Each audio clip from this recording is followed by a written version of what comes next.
పుత్రా, నీవు ఒంటరివి కాదు. ప్రతి శ్వాసలో నేను ఉన్నాను. నీ ప్రతి కన్నీటి వెనుక నా ఆశీర్వాదమే ఉంది.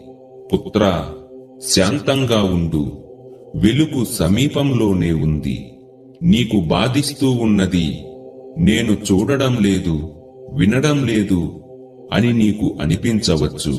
కాని నువ్వు కన్నీళ్లు కార్చిన ప్రతి సమయంలో అవి నేరుగా నా పాదాల వద్దే పడుతాయని మరువకు.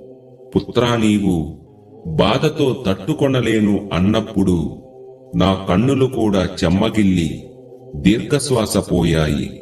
ఇప్పుడు నీవు నా భుజంపై తలపెట్టి విశ్రాంతి పొందే కాలం వచ్చింది. ఇప్పటితో నీ పరీక్షలు పూర్తి అయ్యాయి. ఇక ఫలితాల సమయం వచ్చేస్తుంది. ఎన్నోసార్లు